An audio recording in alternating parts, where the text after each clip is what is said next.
Olá, galera do bem. Hoje é nosso dia, né? Terça-feira, 13 horas, é o nosso encontro. E hoje, adivinha o que é? Ufologia. Hoje vamos falar sobre ETs. Eu tenho aqui comigo um ufólogo, presidente da Rede Brasileira de Pesquisas Ufológicas, que é o Joseph Prado. Isso? Isso mesmo. Boa tarde, Joseph. Lucimara. Boa tarde, pessoal. Obrigada pela presença, viu? Eu que agradeço o convite de vocês. Definitivamente, o que são os ETs? Bom, essa é uma pergunta um pouco complicada. Eu posso dizer para você sobre os OVNIs, porque é uma coisa bem interessante de deixar claro que a ufologia ela estuda os objetos voadores não identificados. Se esses objetos são ETs ou não, já é o passo 2. Eles são não identificados. Alguns se comportam de maneira não compatíveis com tecnologias que conhecemos hoje na Terra. Então, concluímos que deve ser alguma coisa de fora do planeta, mas eu não consigo te falar. É um mas ET. Tem como saber se o OVNI é um ET ou o que ele é? Se ele não é ET, o que ele é? Então, esse é o ponto. A gente não tem efetivamente... Eu não tenho como chegar aqui para você e provar. Eu provo que aquilo é um extraterrestre. Eu não consigo te provar. Mas, por exemplo, como na noite oficial dos OVNIs, um objeto estava voando, deixou um caça para trás a 15 mil quilômetros por hora. Não existe aeronave no planeta que voa a mais do que 7 mil quilômetros por hora. Isso as experimentais. 15 mil não existe. Onde foi isso? Na noite oficial dos OVNIs, em 19 de maio de 1986. A Força Aérea decolou, inclusive eu tenho alguns áudios aí sobre isso que eu trouxe para vocês. A Força Aérea tentou interceptar esses OVNIs em 19 de maio de 86 e os caças literalmente comeram poeira dos OVNIs. Então, assim, eu consigo provar para você que é extraterrestre? Então você não pode me dizer se toda nave é uma extraterrestre? Não consigo. Eu não posso dizer para você que todo OVNI é um objeto extraterrestre. Ele pode ser, por exemplo, um experimento militar que a gente não conhece, uma aeronave de testes, mas a gente costuma dizer que algo em torno de 5% e 2% dos casos cai na categoria de inexplicável. E a origem extraterrestre é uma das hipóteses que a gente trabalha para esses casos. A menor parte dos relatos acabam caindo como inexplicado, que podem sim ser objetos de origem extraterrestres. Ângela, você concorda? Concordo, porque assim, tem muita mistificação hoje, ainda mais com a computação gráfica. As pessoas montam muitos vídeos dizendo que é um OVNI, tudo para enganar as pessoas, entendeu? Ou até mesmo como uma forma de brincadeira, outras como uma forma de ganhar dinheiro também. Nossa, e nesse país ainda é pior. Todo mundo faz tudo para enganar todo mundo, né? É impressionante. E no meio religioso, né? Hoje em dia estão usando ETs para isso. E quer ver uma coisa interessante, Lucimara? Um membro da nossa equipe, o Felipe Kling David, ele é artista plástico, ele é o especialista em imagens nosso. Inclusive, ele está analisando uma foto que eu trouxe para mostrar aqui para você e para a sua plateia. Uhum. Ele fez um boneco de um feto alienígena, que era na verdade, um negócio para exposição, para ficar na prateleira, bonitinho. Entendi. E isso daí foi na internet e acabou virando verdade, acabou virando como um feto alienígena capturado no Brasil, quando, na verdade, ele não fez com essa intenção, ele fez com a intenção de vender um boneco que ele criou. Só que acaba virando verdade na internet, né? É muito simples virar verdade as coisas na internet. Entendi. Joseph, olha, aqui no Brasil, muitos dizem ver OVNIs, lá em São Tomé das Letras, né? É uma cidade famosa por isso. E dizem que são intraterrenos. Isso é fato ou o que é? Então, a gente sempre entra na hipótese, pode ser extraterrestre ou pode ser intraterrestre. Pessoalmente, eu não acredito na teoria de que existam seres vivendo como comunidade dentro da Terra. Você acredita que vive fora? Eu acredito que se nos visitam, vem de fora. Mesmo porque se fosse intraterreno, eu acho que seria mais fácil de ser detectado. Por que seria mais fácil? Qual a facilidade? Porque é um negócio, a gente teria mais vestígios na Terra, porque assim, a gente não vê entrada nas bases, a gente não vê da onde sai a nave, da onde entra a nave. Pode ser uma caverna, mas, poxa, a caverna a gente explora, tem muita caverna por aí que a gente vai explorar, a gente pode entrar. Eu acho que quando o negócio está na Terra, é mais simples e mais fácil de você localizar entradas e saídas. Não digo que é impossível, tá? Mas eu acredito que seja mais simples. Como pesquisador que você é, você já vivenciou algo com intra ou extra? Olha, com ser, não. Mas de ver objetos que eu posso dizer que eu acredito que era o clássico disco voador ou nave inteligente respondendo para a gente, sim. Isso sim. E como foi? Eu acho que o mais impressionante que a gente vivenciou foi, inclusive a minha esposa estava junto com a gente lá em Iporanga, e a gente estava num dia muito nublado, a gente não tinha condições de montar os equipamentos por causa da neblina que podia danificar o equipamento, mas o objeto era uma luz que estava atrás das nuvens, numa área de proteção ambiental, e o mais interessante disso é que ela não respondia para nós, até que nós mandamos um facho de luz para aquele objeto luminoso. E quando todos os que estavam junto com a gente estavam mais ou menos 8 ou 9 pessoas, lançamos essa luz para a nave respondeu com um facho de luz muito forte sobre a gente. E logo depois disso, o Edson Boaventura, que você conhece, já esteve aqui no programa também, ele falou, olha, fique esperto que às vezes começa a aparecer objetos menores por trás do morro. E começou a vir um objeto de luz pelo lado direito, lado esquerdo, começou a vir. Uma das pessoas que estavam com a gente não estava preparada para esse tipo de pesquisa, surtou, entrou em pânico, começou a gritar, queria ir embora, e a gente teve que acabar indo embora. Mas realmente sim, foi algo que a gente notou que o objeto respondeu ao estímulo de luz que a gente deu para ele. E por que vocês tiveram que ir embora? Só para saber. Não, uma das pessoas ela entrou em pânico. Ela não acreditava, estava indo no estilo São Tomé ver para crer. Ela surtou. Por que não foi ela nem embora? Então, porque assim, naquele momento, sempre que a gente leva alguém num grupo, a gente acaba sendo responsável por essa pessoa. Então, assim, a segurança dessa pessoa para a gente vem antes da pesquisa. Então, assim, a gente não sabia o que podia acontecer. Ela podia pegar o carro e sair dirigindo descontrolada. Era um lugar sem iluminação, com barrancos. Então, assim, a gente optou por vamos todo mundo embora e deixa para lá. Mesmo porque a gente não ia ter como fotografar. A neblina estava muito forte. A gente não podia sacar os equipamentos lá, porque ia molhar os equipamentos. Então, a gente optou por ir embora naquela noite. Nossa, Ângela, será que eu vou ficar assim também? Não. Nossa, eu acho chato isso. Vai depois dá e vai embora. Saco. Muitas coisas muito próximas de você. Porque eu sou reptiliana, né? Ela disse que eu sou. Deixa eu aproveitar que você falou em luzes, que tem uma perguntinha aqui da Márcia Pereira, aqui de São Paulo. Ela diz assim, Joseph, por que as luzes são sempre avermelhadas? Além da velocidade, quando olhamos, some como a velocidade da luz. Na verdade, os objetos têm várias cores. Tem os brancos, azuis, a gente já chegou a fotografar um azul, tem vermelhos. A questão deles sumirem é porque, assim, o que eu imagino é que assim, eles estão ali independente da gente estar olhando para eles ou não. E eles simplesmente fizeram o que tinham que fazer, ou observaram o que tinham que observar e saíram. Eu acho que eu tento fazer aquele exercício de empatia. Se eu fosse o tripulante dessa nave e estivesse fazendo uma investigação, eu ia me expor no menor tempo possível. Então, é por isso que quando a gente flagra é algo muito rápido. É aquele momento que ele não teve como se esconder, ele precisou se expor e acabou saindo. Agora, governos já têm certeza absoluta e já constatam a presença de ETs, né? Vamos dizer assim? Vamos sair do OVNI um pouco. Então, isso é importante, Lucimara, que assim, eu não tenho como dizer para você ET. Eu não posso te dizer isso, porque eu não tenho um material para te provar que é um ET. Eu posso te dizer OVNIs. É isso que eu posso dizer para você. Extraterrestre eu posso dar como hipótese, eu posso até acreditar. Mas se existe o OVNI, Joseph, quem está dentro dele? Então, é a nossa conclusão pessoal. Eu não posso te provar. Eu posso acreditar nisso como você pode acreditar. Eu acredito que muitos dos OVNIs... Não, serzinho pilotando a nave, não. Eu nunca vi. Não, nunca vi. Nenhum tipo de ser? Não. Mas você acredita nos depoimentos que as pessoas dão a respeito? Sim. Casos de abdução. Nós, inclusive, entrevistamos um ex-militar que relatou um contato de abdução que ele teve dentro da casa dele, na cama dele. Ele ficou com marcas no corpo, acordou assim, sem a roupa, e a esposa dele do lado dele não acordou. E ele acordou com as marcas de ventosas pelo corpo, tudo. Então, assim, eu acredito sim, acredito que muitos dos OVNIs são tripulados, se não tripulados, porém controlados por seres inteligentes de fora do planeta, mas eu nunca vi um serzinho na minha frente, isso eu nunca vi. Não, mas o OVNI você já viu? Sim, o OVNI sim, mais de uma vez. Os governos já têm certeza absoluta de OVNI. Sim, né? Sim. Inclusive, eu trouxe um material para vocês aí. É legal. Tem uma imagem da Operação Prato. Deixa eu mostrar para vocês aí.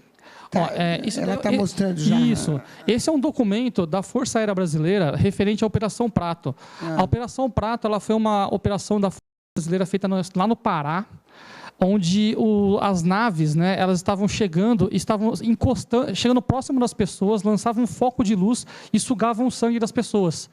O comandante Urigen Holanda, que foi o que comandou toda essa operação, ele foi destacado pela Força Aérea para ir até esse local para desmentir, porque assim, o negócio estava tão pesado que estava tendo uma imigração de pessoas da cidade, as pessoas estavam evacuando a cidade. Entendi. Então a Força Aérea foi chamada para tentar, não, veja bem, não é bem isso.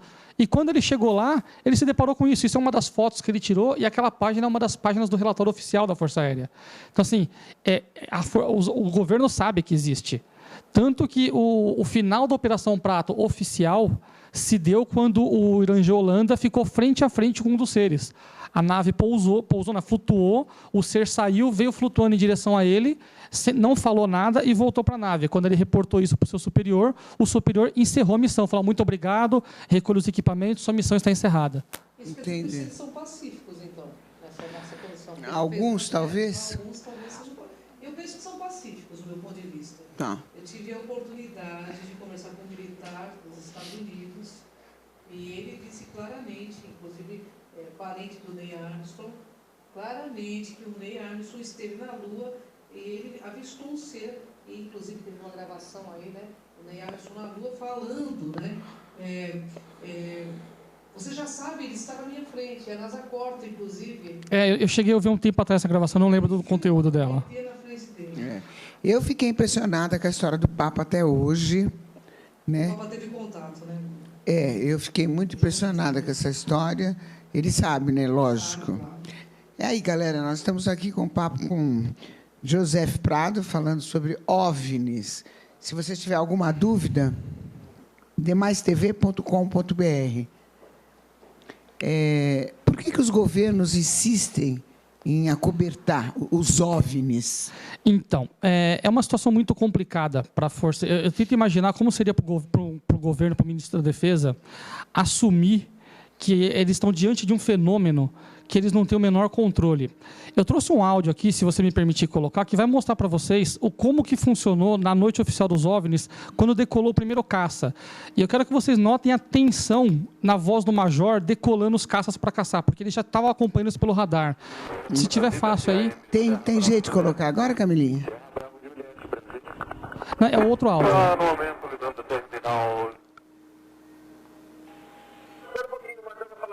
Aí, se puder aumentar. Pode aumentar um pouquinho?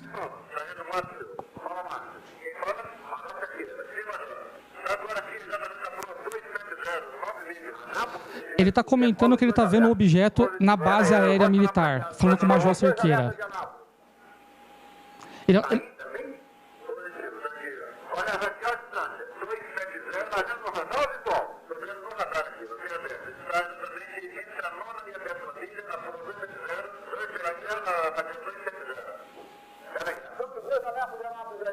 Aciona os 2 alertas de Anápolis, decola os 2 caças para interceptação. O alerta é o caça que decola armado.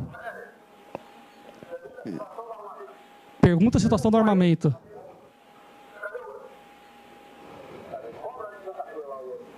Olha agora. Vai acabar. Assim, pode encerrar esse daí. São 2. Na verdade, são 2 áudios que eu trouxe. Você quer colocar o segundo? Ah, tá ok. Antes de colocar o segundo áudio, fala tudo do primeiro áudio para isso, então isso fica legal. Não entende nada, né? Na verdade, ali você tem o Major Cerqueira, que era o responsável pela defesa aérea no momento, e o controlador que estava na base aérea de Anápolis. E ele está falando, olha, tem OVNIs aqui que estão sobrevoando. Um em cada lugar. Um em cada lugar. Um em Brasília e outro em Anápolis, né, avisando o que estava acontecendo. E ele fala, olha, eu estou vendo no radar aqui, e é mais de um. O Major Cerqueira fala, pô, e Anápolis também, a base aérea de Anápolis é uma base aérea. Ele decola os 2 alertas. Quando ele manda decolar os 2 alertas, naquele momento, o país está em estado de alerta de guerra. Para você colocar 2 caças armados no ar, você tem que estar com uma coisa muito preocupante. Então, assim, ele já decolou 2 caças armados pronto para interceptar e abater. Ou seja, assim, isso para você entender qual que é o nível de preocupação deles. Agora, tente entender como seria para um governante de um país chegar, ou o ministro da Defesa, chegar e falar, olha, os OVNIs existem, eles sobrevoam o nosso espaço aéreo, eles são inteligentes, como eu trouxe um documento depois para mostrar para vocês o que eles concluíram, e eles são mais rápidos que nós não conseguimos alcançá-los. Em alguns casos, eles atacam a nossa população, como a gente viu no caso do Pará, e nós não temos tecnologia para interceptá-los. Tenha uma boa noite, porque não tem outra coisa para ele falar. Então, assim, eu gostaria muito que o governo assumisse a existência dos OVNIs publicamente, mas eu tenho minhas dúvidas se é uma estratégia inteligente do ponto de vista deles falar isso, porque... Pelo menos se não for inteligente, é uma estratégia verdadeira, né? Seria uma estratégia honesta, Pelo mas menos. eu posso entender a situação, você pode entender, o pessoal aqui pode entender. Será que toda a população vai conseguir entender isso com a frieza que deveria, que são seres ou objetos que estão voando, que estão atacando nossa população e o governo não pode fazer nada? Tudo bem, mas até quando fica isso? Até fazer a população inteira entender vai ser difícil. Concordo. Porque tem a turma do contra, você sabe. Concordo. O fenômeno OVNI se comprova por si próprio, aparecer na cabeça Exato. de todo mundo, e todo mundo vai ter que engolir isso. Eu acho que esse é o trabalho do ufólogo. Aconteceu, eu acredito. Pois é, mas se isso vai acontecer, por que já não acontece de uma vez e acaba com essa agonia? Eu tenho certeza, existe dentro da Força Aérea e do meio militar, existem dois grupos bem distintos. Aqueles que querem soltar a informação e aqueles que querem segurar a informação. Isso assim, eu sei porque eu já conversei com militares, eu sei que é assim que funciona lá dentro. Então, de tempos em tempos, os nossos contatos que a gente tem lá dentro traz a informação para que a gente consiga ir soltando para o público. Porque assim, tipo um conta-gotas, mas não que ele queira que seja um conta-gotas, e sim porque é o que ele consegue trazer para a gente. E é aí que entra o nosso trabalho de ufólogo sério da brincadeira, é trazer a informação real para as pessoas para que elas vejam, olha, o negócio é sério. E aí também tem uma outra coisa muito importante. Vai também da mídia, como você está fazendo, dar espaço para a gente mostrar que o negócio é sério. Porque, infelizmente, vamos colocar assim, 80% a 90% da mídia trata o assunto como chacota. Então, assim, principalmente aqui no Brasil. Então, eu acho um assunto muito sério. Eu gosto demais desse assunto. Eu procuro me informar sempre, ler sempre. Mas a minha galera do bem aí que assiste sabe que eu não manjo muito, mas eu fico atenta, eu quero saber. E uma hora eu vou ver. Vai sim. Uma hora eu vou ver. Escuta, você tem um outro áudio, não tem? Tem um outro áudio. Camilinha, vamos no outro áudio aí para a gente saber o que está acontecendo?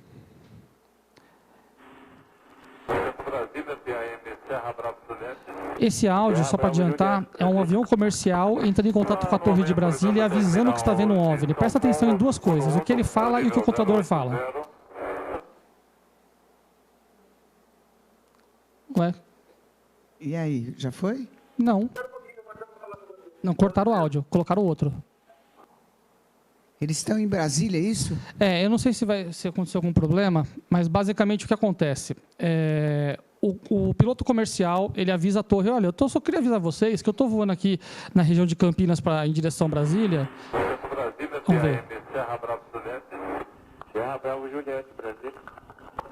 No momento, lidando o terminal de São Paulo, 11, no nível 080. Transponder stand-by. Como Brasília, que tem um objeto não identificado à nossa Veja, direita. ele está falando que tem um objeto não identificado à direita dele. O mais impressionante é o que o controlador de voo vai falar, que é muito comum isso. Isso mostra que os controladores de voo sabem disso. Vocês estão cientes disso? Ele pergunta.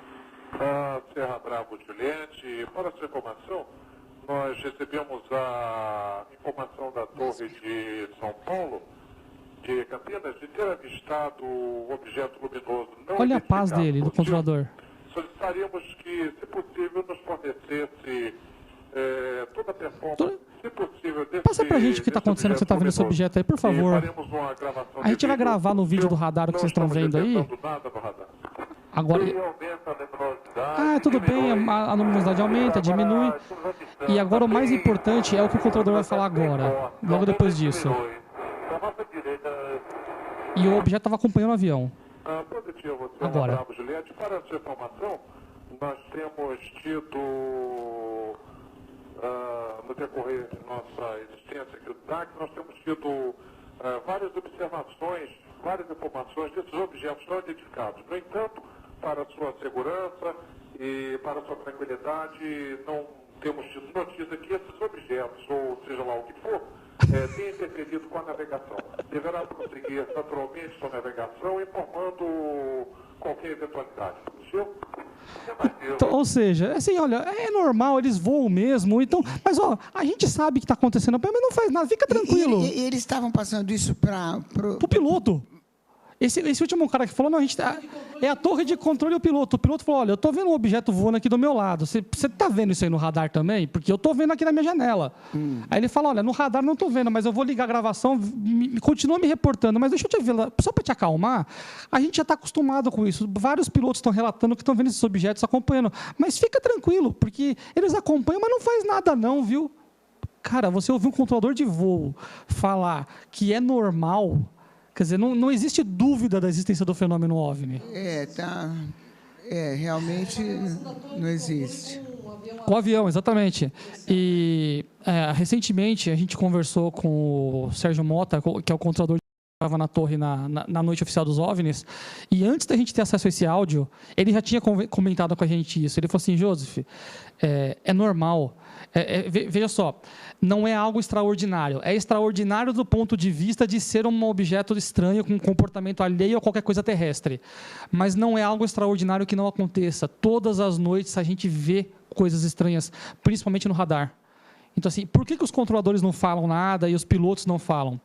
Para o piloto é muito complicado ele colocar num relatório esse tipo de informação, porque normalmente um piloto comercial, quando faz isso eu ouvi da boca de 3 pilotos, o que acontece é o seguinte, ele coloca no relatório dele que ele observou um OVNI, ele vai passar pela parte de psiquiatria da companhia aérea e ele vai ser tirado do voo. Não importa se o que ele viu afetou o voo dele ou não, ele simplesmente vai ser afastado do voo. Não é para falar sobre isso. Política de desinformação. Exatamente, não é para falar sobre isso, ponto. E também tem aquele negócio, por existir a chacota no assunto, pela a população e a mídia tratar o assunto com um deboche, o cara não vai querer também se expor nesse ponto, entendeu? Poxa, todo mundo vai me zoar, o cara que viu o disco voador, o cara que viu o ET. Então ele também fica meio com vergonha de se expor. Esse avião era de passageiro, não? Era um voo comercial. Era um voo comercial de passageiros. E será que os passageiros viram também? Nesse caso, eu não tenho essa informação. Pela janelinha? Mas teve eu não lembro qual que é o caso que teve brasileiro, que o piloto avisou o pessoal, olha, inclusive estamos sobrevoando, eu não lembro qual foi o caso do voo da VASP, se eu não me engano. Ele comunicou os passageiros, ele falou assim, olha pessoal, a gente está sobrevoando, que nem quando a gente pega um avião, estamos sobre o Rio de Janeiro, altitude e tal, e se vocês olharem para a direita, vocês vão observar um OVNI. Simplesmente assim, porque ele não queria se sentir louco de estar vendo sozinho. Então vamos botar os 150 que estão aqui atrás para olhar para a janela? Porque tem que ser por aí, né? Exatamente. Deixa eu dar uma informação para você que você vai adorar saber. O Papa, Francisco, o anterior a ele, estava vindo para o México e o avião que ele veio foi totalmente... filmaram um OVNI do lado do avião. Você sabe disso? Esse eu não cheguei a ver. Sim. Esse eu não cheguei a ver. O Papa veio, não esse Papa atual, o anterior. O Ratzinger. Sim. Ele estava indo para o México e foi captado no radar e depois eles filmaram um pedacinho. Aí perguntaram para o Papa, o que o senhor acha de o seu avião ter sido acompanhado por um OVNI? Que eles sejam bem-vindos. Aí, tá vendo? Porque não tem muito o que fazer, né? Fazer o quê, né? Eu acho que você não tem muito o que fazer. Ninguém assume, né? Assim, eu ainda sou Os adepto... estudantes de OVNIs também, né? Sim, e eu sou adepto do seguinte, eu não acho que não existe ET e OVNI bom ou mal. Eu acho que eles são igual nós quando vamos no oceano, lá na parte profunda do mar, e pega uma criatura e coloca um sensor nela para monitorar o movimento dela. A gente está fazendo uma coisa boa para nós, não estamos? Paciência. É um estudo para a humanidade. Alguém perguntou para aquele bicho se foi legal tomar aquele sensor dele lá? Para ele, a gente é mal. Para a gente foi bom, para ele não sei. E a gente não se preocupou se foi bom para ele ou não, porque não me interessa se foi bom para ele, me interessa para mim. Então, assim, eu sou bom ou eu sou mal? Depende do ponto de vista. Eu posso ser bom ou posso ser mal. Não, é verdade. E outra coisa, se fosse para atacar, se fosse para dominar o planeta, já tinha feito. Hoje a gente tem muito mais... E hoje, assim, a gente sabe que os relatos Mas vêm agora, entre eles, né, Justo, deve ter os bons e os ruins lá, né? Sim, talvez sim. Não talvez pode ser sim. todo mundo bom, seria muita... Não, talvez sim. Aquele negócio, tudo depende do nível de sociedade, de consciência com o próximo que eles chegaram a desenvolver. Talvez chegaram num nível onde eles já não se agridem mais, não sei. Não dá para a gente saber. Nós não temos vídeo mais agora, né? Nós não temos nenhum áudio agora. Não, né? áudio não, áudio não. Eu vou chamar um break rapidinho.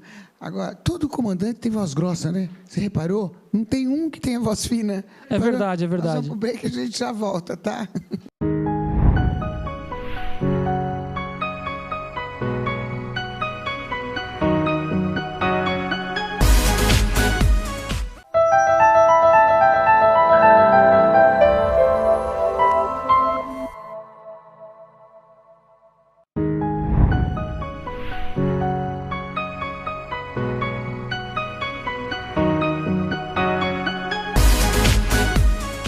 Está aqui falando sobre OVNI, sobre ETs, né?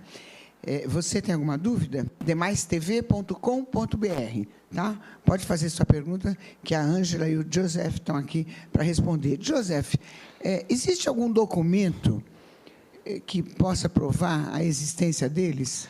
Sim, e a gente volta justamente na noite oficial dos OVNIs que a gente estava conversando. Isso eu estou falando do Brasil apenas, tá? Esse documento que vocês vão ver aqui na tela é bem interessante.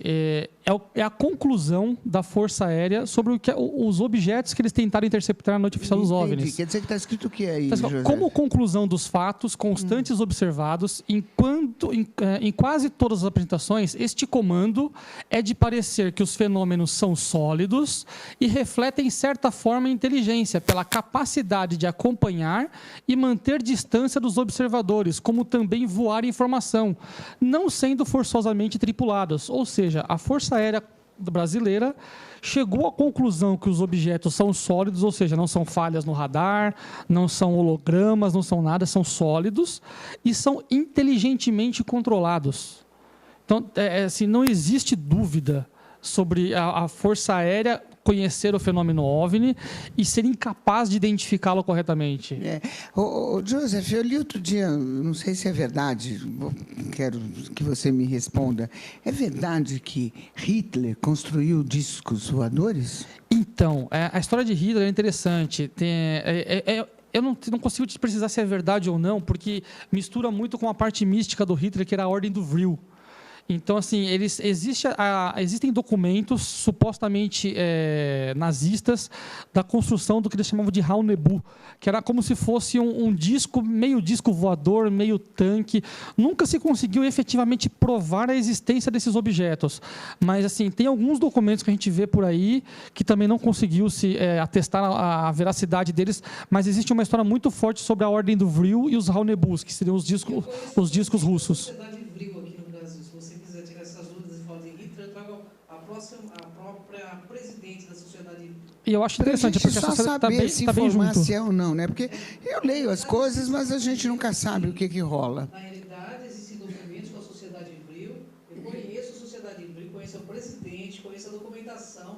Sociedade Vril, eles têm documentação com Tesla e a Maria Orsi, que trabalharam juntos na questão de discos voadores. Eles tinham contato, a Sociedade Vril teve contato com uma consciência de Antares. Então, é uma história que a gente pode contar uma outra. A gente vai contar. Hoje, ela aproveita o seguinte: tem um ex-funcionário do Ministério das Relações Exteriores da China, o Sanchili. Ele veio a público e disse claramente que os ETs, estão entre nós. Qual que é a intencionalidade de tanta abertura aí nessa área? Eu penso que é o que o Joseph realmente falou. Eles estão informando. Em outros países do mundo, essa questão de ufologia já é muito mais levada a sério, né? Existe primeiro escalão de governo federal que já vem a público, ou seja, primeiro escalão de governo federal, ministros. Esse é o ministro da China que veio a público há 2 semanas atrás. Você ouviu falar? Sim, eu tinha ouvido falar. E, assim, muitos ex-participantes de governo e ex-militares acabam sempre falando em determinado momento, porque eu acho que eles se sentem na necessidade de falar e se sentem um pouco assim fora do peso que eles têm de estar no cargo dele para poder falar. Que quando você está num órgão, num cargo público, você tem as suas restrições. Até nas empresas comuns você tem documentos que você tem que ter sigilo e tudo mais, é a mesma coisa. Entendi. Qual é a próxima pergunta aí? Deixa eu ver qual é a pergunta. Põe aqui mais para cá. Fabrício Santos, lá de Peruíbe, aqui em São Paulo. De vez em quando, vejo bolas de fogo no mar, luzes vermelhas. Os OVNIs, eles têm vários formatos? Oi, Fabrício. Então, Peruíbe já é um local de uma grande casuística ufológica. Inclusive, a gente já participou de eventos em Peruíbe, tem bastante relato lá. Peruíbe existem vários sim, relatos. Sim, tem muito relato. A gente já participou de eventos lá e tudo mais. Formatos são N formatos, quando avistados à luz do dia, porque à noite, no máximo, é uma bola de luz ou um borrão preto. Só tem que tomar cuidado em Peruíbe, em qualquer região costeira. Pontos vermelhos no fundo do horizonte do mar, muito comumente são navios se distanciando, porque a luz vermelha indica parte da proa do navio. E não dá da para popa do navio. distinguir? Não, Mistura? Não, quando você está olhando para o mar à noite, é tudo preto. Você não vê raramente você vê a diferença entre céu e mar. Então, assim, na linha do horizonte, você costuma ver a luz vermelha indicando a parte traseira do navio, a popa do navio. E como que a gente vai saber, por exemplo, que balão não é ET? Isso é interessante. A gente costuma diferenciar e justamente uma coisa da outra pelo, primeiro, o formato ajuda e o comportamento. Se o negócio tem formato que dá para fazer... Vamos lá, dá para fazer um balão? As perguntas são, nesse caso, dá para fazer um balão daquele formato? Dá. O balão se comportaria daquele jeito? Se comportaria. O balão conseguiria voar naquela altura? Conseguiria. Então, por que não seria um balão? Agora, se o objeto está lá e, de repente, ele faz um zigue-zague, sobe, você fala, opa, para que balão não faz isso. Então, na verdade, você tem que pegar... o trabalho do ufólogo é um negócio meio antagônico. O nosso trabalho é desmentir os OVNIs. Quando alguém vem com uma foto, a gente trabalha na metodologia científica, que é questionar o máximo que a gente puder para tentar desmentir aquilo. Até que a gente chega no momento e fala, realmente o negócio é sério, isso aqui realmente não dá para explicar. Então, é com as perguntas e com a análise crítica que você chega nessa conclusão. Joseph, deixa eu te falar um negócio para você. Será que eu já vi um OVNI? Porque foi assim. Vamos lá, vamos ver. Veja se foi OVNI. Eu estava na Paraíba, João Pessoa, fui fazer um trabalho lá e tinha 2 colegas de trabalho comigo também. E era 11h30, 15 para meia-noite, a gente estava na sacada, a gente tinha chegado do evento, e a gente viu no céu, assim, uma luz forte, assim, nessa posição. Aí, depois, baixava aqui, tinha mais 2, uma aqui e outra aqui. E uma se juntou à outra? Não, elas ficaram... Ficaram posicionadas, paradas. Ficaram separadas, uma aqui... Aí outra aqui e outra aqui, assim. Bem mais forte do que o comum. É uma luz muito forte. Sim, você pode ter visto... Mas ela não se mexia. Sim, às vezes, existem casos que a gente vê fotografias, até filmagens de OVNI, que simplesmente é uma luz que está fixa, fora do padrão. Eram 3. Para a gente ter a certeza absoluta de que não era, por exemplo, à noite, pode ser, por exemplo, um planeta, como teve agora Júpiter e Vênus, que teve um bafafá danado, aí, a conjunção que um monte de gente filmou OVNI, que na verdade eram planetas. Para a gente ter uma certeza absoluta de que, pelo menos para eliminar a hipótese que não foi um evento celeste, a gente pode simular o céu daquela noite que você estava para a gente ver se realmente não foi. Mas pode sim, pode ter sido um trio de OVNIs ali, sim. Então, será que eu vi? Pode ser que sim. Se você quiser depois me passar o dia e a hora, nossa, e eu consigo. faz uns 200 anos já. Não vou conseguir lembrar. Não tem uma foto do dia? Se você tiver uma foto do dia, para mim já é o suficiente, porque a gente vai lembrar a data. E eu consigo simular o céu naquela noite. Ai, não vou ter. Faz bastante tempo. Eu estava na outra emissora ainda. Fui fazer lá o quê? O caminhão do Faustão. Faz tempo, hein? Faz tempo, olha só. Você que procura, de certo encontrará. Encontrará sim aquele que te faz procurar. Quando a gente olha para o mistério também olha para a gente. Física quântica pura. Era uma coisa diferente. Era uma coisa que, assim, helicóptero não era, porque meia-noite não voa. Avião não fica parado daquele jeito. Exatamente. A gente foi, né? Tem mais uma pergunta aí? Deixa eu ver. Põe para cá, meu amor. OVNIs em São Bernardo. Em São Bernardo do Campo. Tem uma foto, né? Vamos colocar a foto para ele narrar a foto para a gente, Camilinha? Isso foi em São Bernardo, põe só a foto anterior um pouquinho. Tem uma outra foto do OVNI. Então, essa foto foi tirada pelo Edson Boaventura Júnior, que você conhece ele. Dia 2/9 agora, semana passada. Pois é, olha só, aí pelo Edson, né? Exatamente. Essa foto é inédita, ninguém ainda viu essa foto, tá? Ele estava andando em São Bernardo e ele viu o objeto que estava no céu. E assim, você vendo na foto, você não vê muita coisa, você vê só aquela manchinha ali em cima. E esse objeto fez um L e subiu para o céu em altíssima velocidade, desapareceu. Agora, põe o zoom para você ver o formato do objeto. E aí que a gente fala... Com zoom dá para ver que esse é o objeto? Esse era o objeto. Aí você fala, é um drone? A princípio, eu não estou vendo posição de hélices, suporte de hélices. Era um balão? Não, porque subiu em alta velocidade. É um avião? Não, porque não tem formato de avião. É um helicóptero? Você começa a descartar. E o mais interessante, além do formato discoide dele, meio ovalado, é que ele subiu em direção ao céu muito rapidamente. E é exatamente... Eu já vi um objeto desse em São Bernardo, em 1998, que era exatamente igual, só não tinha essa mancha preta embaixo em forma de pirâmide ali. Não tinha isso, mas ele era exatamente igual e subiu da mesma forma em alta velocidade, desaparecendo no céu. Um vídeo que eu vou te mandar em Santo André, em cima lá da Petroquímica, com um OVNI que saiu inclusive na UFO Magazine, porque a pessoa da revista... Drone foi descartada a hipótese. Então, a gente vai combinar de ir até a região ali para ver se tem uma área que o pessoal até trabalha com drone ali, para a gente tentar conversar se eles conhecem algum. Até o momento, a gente não conseguiu achar nenhum drone que consegue subir tão alto e tão rápido e desaparecer como esse desapareceu. Porque ele não voltou. O drone estranho, você sobe, né, e né? desce. É estranho. Foi bem estranho E mesmo. também não pode afirmar, é um OVNI. Quer dizer, a gente deixa a gente tonta também, né? Não é isso, não é aquilo, não é aquilo. As evidências levam eu vou dizer assim, a minha opinião pessoal, eu estou ali no 99% de chance de ser um objeto voador não identificado de origem extraterrestre. Opinião pessoal minha. Origem terrestre? Extraterrestre. Opinião pessoal do Joseph. Tá? Entendi.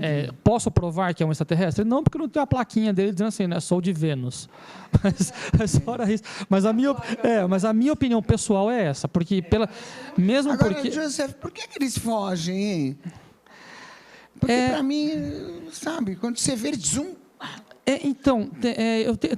Eu sempre faço o exercício de empatia como se fosse um cientista. Quando você vai analisar uma cultura ou uma comunidade que tem a cultura própria, você tenta não invadir e não causar impacto. Do mesmo jeito que a gente vai hoje, as tribos indígenas estão isoladas, quem que vai? Tem uma tribo separada ali, quem que vai? É um carinha da FUNAI que vai lá porque não pode ter o contato com a civilização. Então, sabe a política da menor interferência possível? Então, ele vem, faz a análise que está fazendo, vai embora. Por quê? Porque ele tem que interagir o menos possível. A história mostra para a gente, a cultura de maior nível tecnológico sempre, indiscutivelmente, sobrepõe a de menor nível tecnológico. Isso aconteceu quando conquistaram a América, isso do norte, do sul, todos a Austrália. Então, aonde existe uma civilização de tecnologia superior chegando, a de nível inferior, invariavelmente ela é absorvida.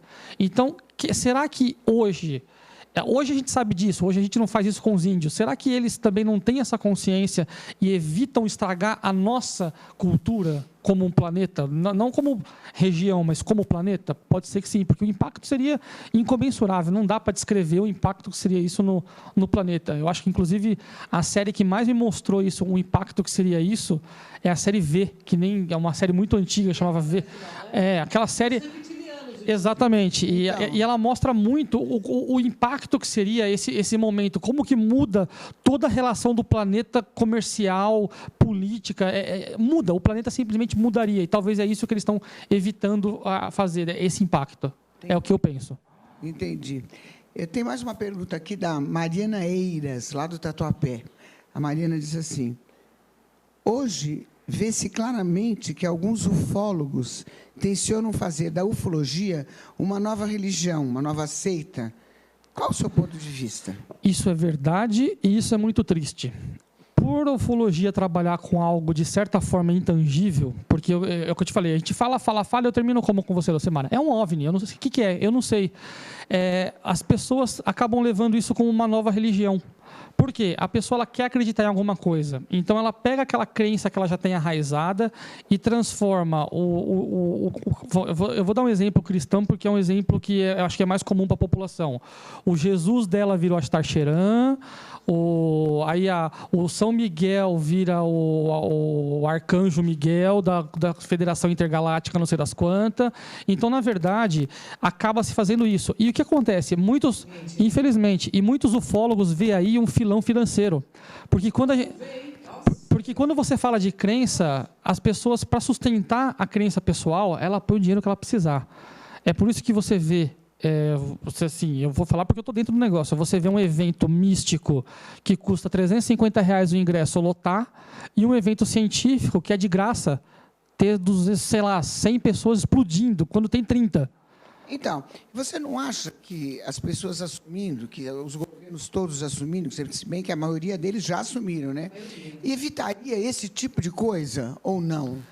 Esse tipo de Eu acho que fazer da pioraria. ufologia uma religião? Então, eu acho que, inclusive, a questão da comprovação do fenômeno UFO vai mexer diretamente com as religiões. Então, eu acho que eles, inclusive, temem, né? Tanto que a Igreja Católica está preparando uma coisa meio lenta, dizendo que eles vão ser abençoados, porque eles têm que perder o poder. Quem sabe quem são esses seres e o que eles vão vir fazer aqui? O Papa Francisco já deu a dica, né? Deu a dica. E ele vai durar pouco tempo, ele mesmo disse isso, né? Por conta de algumas revelações que ele está. Agora, na opinião de você, Deus é extraterrestre? Eu posso dizer que, por definição da palavra, sim. Porque se Deus não nasceu na Terra, ele é um extraterrestre. Por definição da palavra, sim. E Jesus? Eu acredito. Se ele é filho de Deus, se Deus nasceu na Terra, ele nasceu e foi uma mistura, um híbrido, ele também Eu acho que se fosse partir para esse caminho, se a gente for enganar, não, hein? se for, vamos lá, se for partir para esse caminho, tecnicamente Jesus é terrestre, porque ele nasceu na Terra. A parte espiritual dele não tem nada a ver com. A gente está falando da parte física. Se ele nasceu de Maria na Terra, tecnicamente ele é um terrestre. Mas ele dizia: meu reino não é desse mundo. Exato. A gente entra na parte espiritual. O que é híbrido, Ângela? Híbrido é uma mistura de duas raças, né? Pode misturar. Temos aí a ovelha Dolly, por exemplo, aqui na Terra, que é um híbrido de uma ovelha. Mas pode se misturar seres humanos, o DNA de um ser humano, com o DNA desses seres. Isso eu não duvido. Eu acho que nós estamos num campo de possibilidades. Isso existe aqui? Já existe esse tipo de híbrido aqui no Brasil? Já existe? Híbrido animal, sim, mas híbrido extraterrestre eu nunca conversei com um pessoalmente, mas eu acho que no campo das possibilidades deve existir. Eu não conheço animais híbridos na parte da biologia, mas na parte de plantas, sim. Existem plantas híbridas que eles juntam.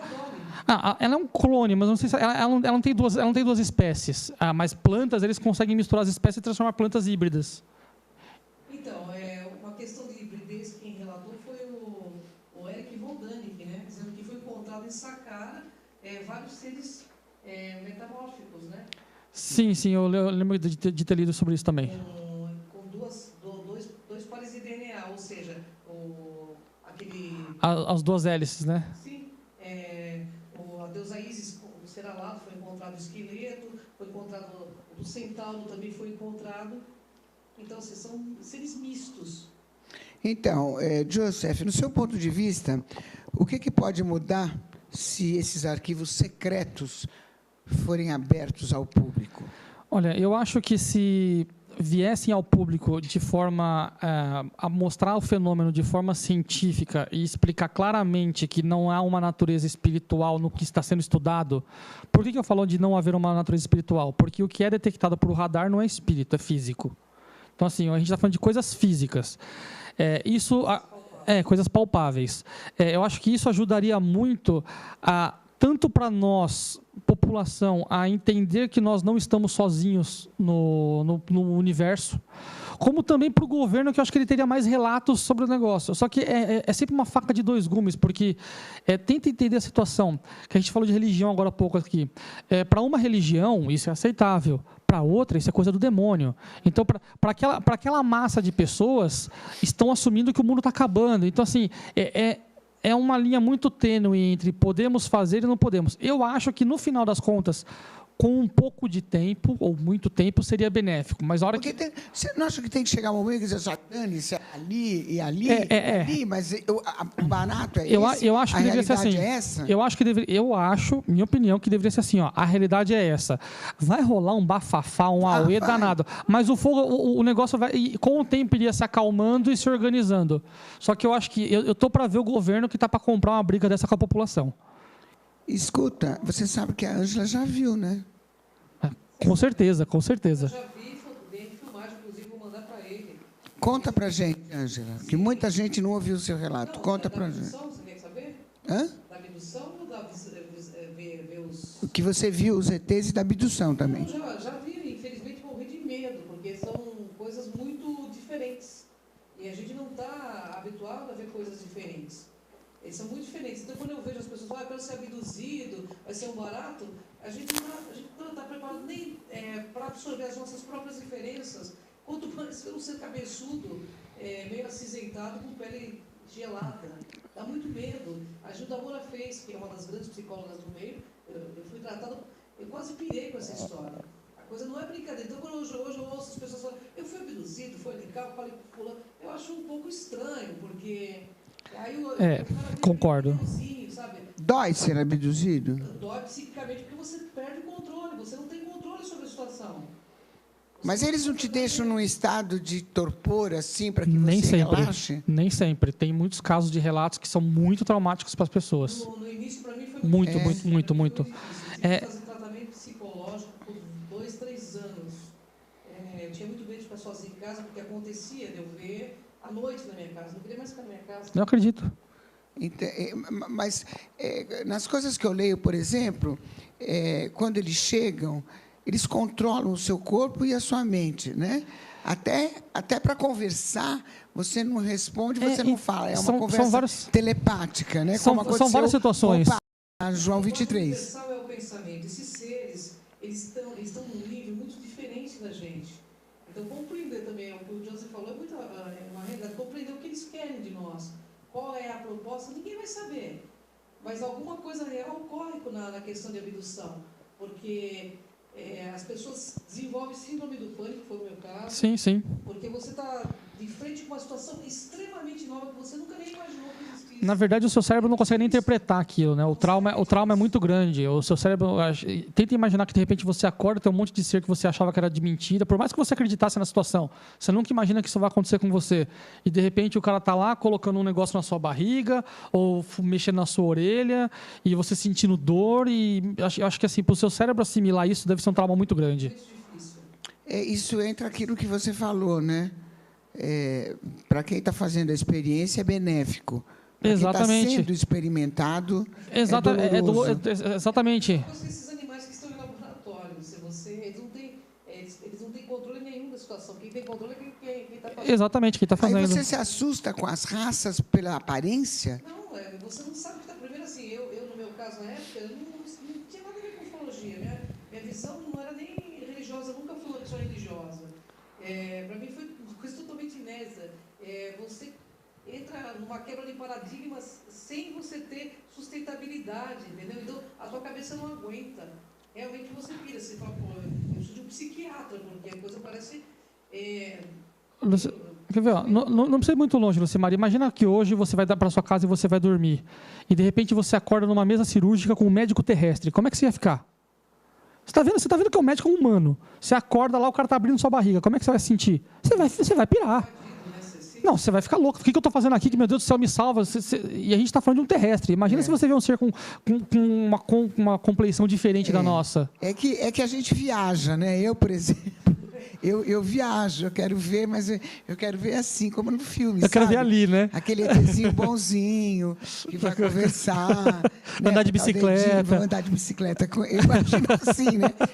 Por isso que eu sou louca para ver, né? Porque eu imagino assim. A inspiração do meio ufológico é tão grande que as pessoas falam, é o meu ET, como se fosse uma Sim. particularzinha. Exatamente. Sabe? Inclusive, Centro dos Espíritos, eles incorporam até ET, né? Exato. Deixa pra lá que esse tipo de coisa dá até vergonha de falar. Agora, por que eles têm mania de colocar chip na gente? Eu vou te fazer uma pergunta. Por que eu coloco um negócio na orelha da vaca?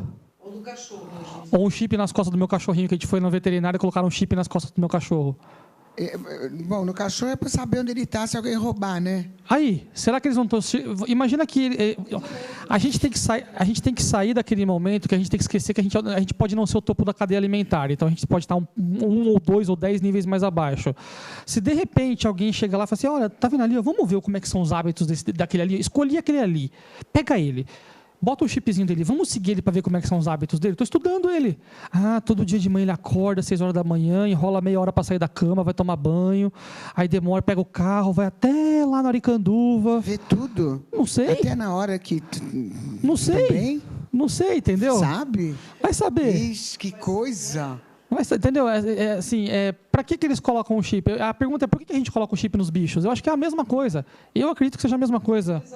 Ou a gente diz que por aqui mesmo, a gente tem, muitas vezes, a gente está vendo eles e não sabe que eles são eles. Isso é verdade? Eu penso que sim. O próprio governo chinês diz que eles estão entre nós. Ele diz que estão entre nós. Então, se estão entre nós, alguns devem parecer bastante conosco. Eu consigo ver olhando ou eu não consigo? Você está tendo contato com o ET, nem sabe. Aí não dá para saber. Você está olhando, às vezes o Joseph é um ET. Nem todos são que nem aquele ETzinho, então, que anda de bicicleta. Né? São humanoides que falam isso. Sim. Tem algumas descrições são humanoides. Na ufologia, qual foi o caso mais intrigante que aconteceu com você? Que Com os eu OVNIs. pesquisei. Olha, para mim, eu não consigo ver algo mais intrigante e mais contundente do que a Noite Oficial dos OVNIs. Foi aí. A minha opinião, porque a gente tem... são 14 fitas de áudio com todos os pilotos falando, torre de comando, major dando ordem, documentação, os relatórios. É um agrupamento de informações e evidências que não deixam dúvida de que o fenômeno OVNI é real, é físico e a gente não tem controle sobre eles. Eu acho que é isso. É isso, minha galera do bem. E a gente chegou no final do nosso programa, passa rápido, né? Mas daqui a 15 dias a gente volta a falar dos ETs, com mais informações. Paulo Lucimar, eu trouxe para você aqui um DVD com a cópia do inquérito policial militar do caso Varginha. São as 300, quase 400 páginas coloridas do caso Varginha. É documentação oficial que eu consegui de forma legal. E você vai poder ver como foi a manobra do Exército para acobertar o caso Varginha e transformar a história do ET de Varginha no mudinho da cidade. Nossa, adorei. Eu ganhei uns documentos outro dia da Ângela, Do Edson. do Boaventura. Ele me trouxe, nossa, muito legal. Eu guardo com o maior carinho ali, as 7 chaves. A Lucimar é inovadora na questão de apresentar sobre OVNIs, né? Verdade. É. E todas as ocorrências que tiver, né? Sim. Obrigada, José. Eu que agradeço a pela sua oportunidade. presença, viu? Foi muito bom. E eu também. Precisamos voltar para conversar mais sobre isso. Você vê que não dá tempo, né? Sim, não, esse assunto rende muito. É. E só, Lucimar, se você me permitir, só queria pedir para o pessoal, se tiver relatos, se quiser conhecer um pouco mais do assunto, acesse o nosso site, é o www.portalburn.com.br, ou no YouTube, se você colocar na pesquisa do YouTube, colocar Portal Burn, você vai achar o nosso canal, tem palestras, tem vídeos, tem entrevistas com pessoas que tiveram com algum tipo de contato, é bem legal. Muito obrigada, viu? Eu que Ângela de agradeço. Pascoal, obrigada, minha santa. Estaremos juntas logo mais, né? Obrigada, sim, pela presença. Galera, e você não esqueça, tá? Qualquer dúvida, demaistv.com.br. Me siga no Instagram, @LucimarnaParis. E o nosso programa vai estar no YouTube também, lá no meu canal, tá bom?